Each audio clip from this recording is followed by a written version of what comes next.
According to FEMA, an estimated 75% of all fires are preventable. However, with busy lives, many people can forget to give their fire prevention equipment the proper attention. This is where a fire inspector can step in.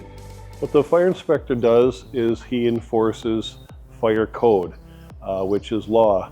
And the reason why they do that is to make sure that we have safety features that are a part of our buildings and our homes that are needed for fire and life safety.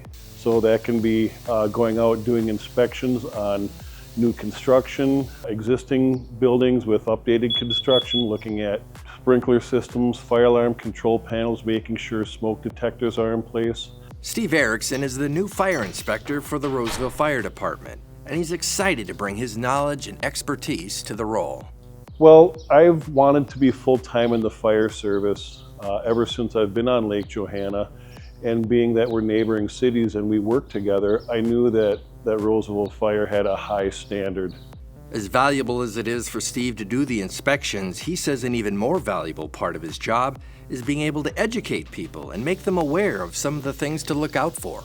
When it comes to common issues, they vary quite a bit from commercial properties to multifamily rentals like an apartment building.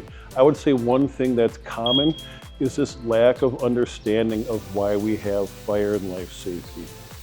So I feel it's part of my job not just to enforce the fire code, but to educate people. Steve emphasizes that the fire code is in place not to be a nuisance to property managers, but rather to be a necessary preventative measure for events that have happened in the past.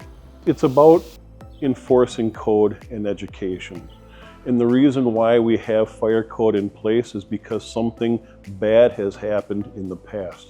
For all of the positives Steve can do in a personal capacity, he says his favorite part is being able to transfer the knowledge to people so that they can do it themselves. When I can explain something to somebody and that light bulb goes off in their head and it's like, oh, that makes sense. That to me is the most rewarding part, is I've made that connection with them. They understand why we enforce code the way we do. And once they get that connection and it's clear to them that it makes sense, I find that very rewarding.